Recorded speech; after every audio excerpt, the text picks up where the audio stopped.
Jocko, thanks for being on the show today. It's really, really nice to have you here. How can you relate what happened with you in the service and discipline equals freedom to financial interest, to people getting ready for retirement? Well, interestingly, this is actually one of the most common and easiest to understand examples of discipline equals freedom. Because discipline equals freedom is sort of the mantra I live my life by, and it applies to everything that I do. But one of the easiest examples to understand is financial freedom. And because we all want financial freedom, there's not a person you're going to talk to that doesn't want financial freedom in their life. Of course. And yet, if you want freedom, you have to have financial discipline. That's where you're going to get financial freedom from. So that means you have to have the discipline to, first of all, to work hard so that you earn money. Second, to make sure you're not spending your money on things that you don't actually need, which we have a strong tendency to do here in America.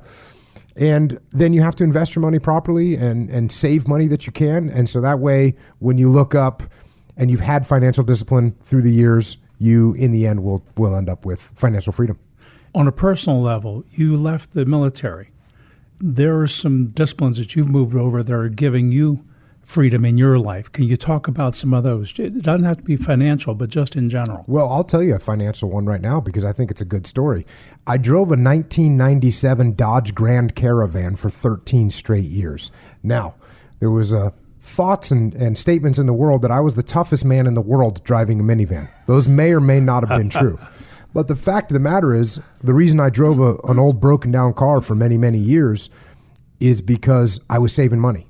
And I was a person that wanted to buy houses. And so I bought houses, and I wasn't driving a nice car, but through the years, the fact that I had the discipline not to go out, because of course I'm an American man. Of course, I love cars, all of them.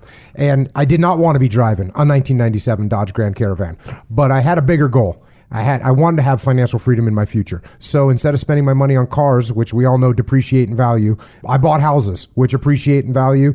And that turned out to give me a lot of financial freedom in my later years. And you did that while you were even in the military? Absolutely. And now you continue? And now I continue.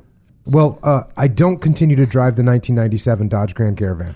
I drive nicer cars now. That's a good thing. Yeah. Okay. Yeah. So what are you driving now? I got cars. I got more cars than I know what to do with now. Right. Again, that's one of the benefits of financial freedom. Excellent. Excellent. One of the most critical things that people forget about in the decision-making process is the penalty of making no decision at all.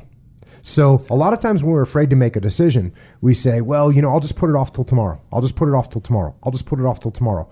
That doesn't help you because the world is changing. Things are dynamic. Things are going to happen. Things are unfolding. And the longer you wait to make a decision, the more period passes where you haven't been actively engaged in pursuing whatever it is that you want to pursue.